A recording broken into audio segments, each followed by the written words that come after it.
Hello students, this is Sudiptanath, your teacher, and today I'll discuss about the second part of the fifth module of materials engineering. So already you have got an introduction in my previous video about the basics of heat treatment process. So today we are going to discuss about the different types of heat treatments like annealing and all. So first, homogenizing annealing. Uh, This is the subsequent heating, soaking, and hot working homogenize the structure to a large extent, since diffusion of carbon is very fast and high temperature, and simultaneous plastic deformation breaks the dendrites with different portions moving in relation to each other, which also facilitates diffusion. The main aim of homogenizing annealing is to make the composition uniform, that is, remove the chemical heterogeneity. These alloy steel ingots are homogenized as higher temperature like 1150 degrees centigrade to 1200 degrees centigrade for 10 to 20 hours, as the diffusion of substantial solid solution forming element is very low. The impact energy and ductility is a very major important criteria for annealing process. And for the steel, it increases at the homogenizing temperature increases, and the hardness, yield strength, and the tensile strength decreases with an increase of the homogenizing temperature. Homogenizing annealing has a few shortcomings as well. Mind it, it results in grain coarsening of austenite, thereby impairing the properties, thick scales of the surface steels, and it is expensive process. So first of all, recrystallization annealing. It is also known as process annealing or subcritical annealing. Why it is subcritical? Because it will not reach up to the critical temperature. So recrystallization annealing consists of heating the cold work steel above its recrystallization temperature, soaking at that temperature, and then cooling it therefore. So the process annealing, where less than 0.25% carbon, this particular process is allowed. This allowed the part to be soft enough to undergo further cold working without making the fracture. The main aim is to restore the ductility, to refine the coarse grain, and to improve the electrical and magnetic properties in the grain-oriented silicon steel. Now, over here, some relation between the recrystallization temperature to the melting point, that is also given. And this is the diagram which is shown over here for process annealing, standardizing annealing, then other types of regions is clearly shown. Standardizing annealing, as I was talking about, spheroids. Spheroids are nothing but ball or circular shaped objects. Now this annealing consists of heating, soaking, and cooling, obviously, invariably very slowly to produce spheroidal pearlite or globular form of carbides in steel. This is very important. So hypereutectoid steel consists of pearlite and cementite. This cementite forms a very brittle network around the pearlite. This presents difficulty in machining and hypereutectoid steel. To improve the machinability of the annealed hypereutectoid steel, standardizing annealing is applied. Okay. So heating the steel just below the A1 temperature and holding the temperature for a very long period of time, followed by very slow cooling. Now austeniting the steel at this temperature is not more than 50 degrees centigrade above the A1 line, and cool very slowly through A1 to transform the inhomogeneous austenite at a temperature not more than 50 degrees centigrade below the A1 temperature. It is shown over here in this diagram. So initially, the bottom left hand side the figure, it is showing the type of alternate layers of ferrite and martensite in the structure, which will be converted to, or which will be modified to, the spheroid-like structure of the cementite. And for cementite, applied to a temperature below and above the lower critical temperature, that also is shown over here. The advantages of spheroidization annealing is minimum hardness, maximum ductility, maximum machinability, maximum softness. Isothermal annealing, it is commonly used for alloy steel to soften the steel. In isothermal annealing, steel austenite at a temperature 20 to 40 degrees centigrade above the A3 line.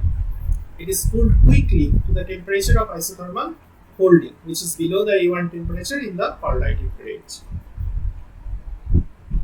This diagram is showing the isothermal holding to a A1 temperature closer the pearlite and softer in the steel but longer the time of isothermal transformation. Advantages of isothermal annealing. Obviously, there are several advantages that we can see. As cooling can be done in air after the transformation is complete, total time of heat treatment and the cost of annealing is relatively less. The productivity of the furnace is very high. The microstructure obtained is more uniform and thus better control over the hardness can be obtained as a transformation takes place at a constant temperature. Improved machinability with good surface finish, and it reduces warping in subsequent hardening process. Next comes the stress relieving annealing. Stress relieving annealing is useful in removing the residual stress due to heavy machining or other cold working process, which is a very common phenomenon.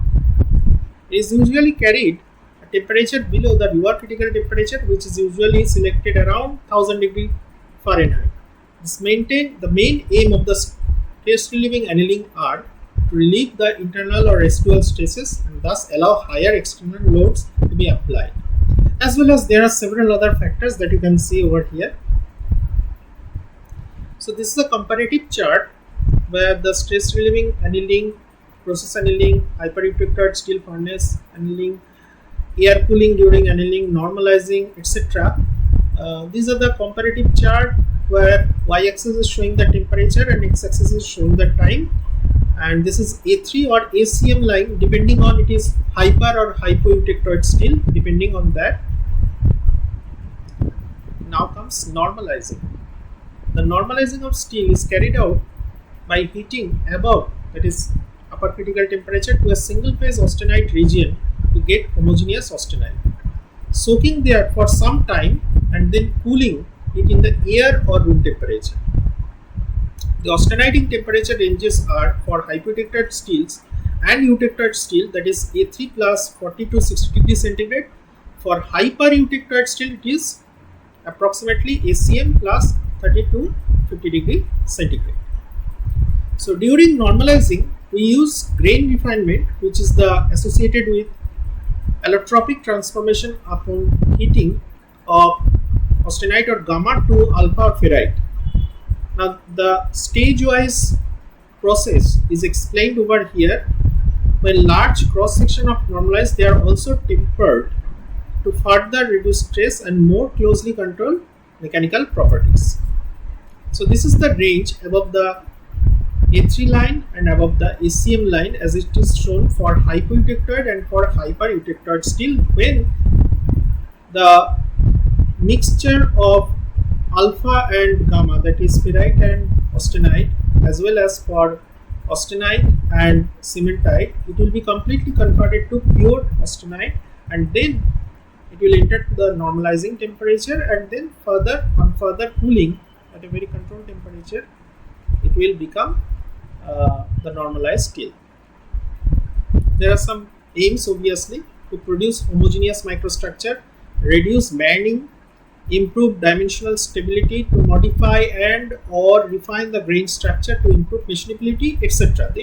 It depends on alloy to alloy.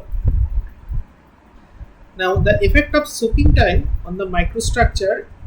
By this microstructure, as you can see, that is acicular ferrite in the mixture with polygonal ferrite and pearlite normalized at 960 degrees centigrade for 10 minutes soaking time and 960 degrees centigrade for 40 minutes soaking time. So this is the difference that we can see from acicular ferrite in mixture with polygonal ferrite in pearlite.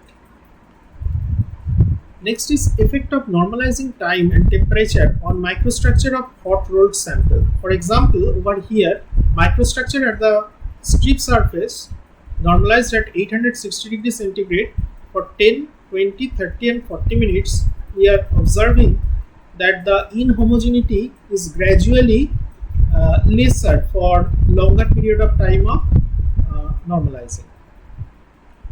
And for that stripping surface normalize at 900 degrees centigrade, that is on further higher temperature, accordingly from 10 to 40 minutes accordingly, if we carry on, then we are finding out that the grain refinement and homogeneity that also is observed. When the temperature is a little more, that is at 940 degrees centigrade, there is not much change. That is the separation of carbon rich and carbon less region, they are clearly separated out, and the homogeneity in individual microstructure that is also observed. And microstructure at the strip surface normalized at 960 degrees centigrade from acicular structure to a layered structure, that also is observed. If you are having any question, you can directly mail me at this mail ID which is given over here, as you can see. And that's all for today's class. See you soon in the next class. So this is end of module 5.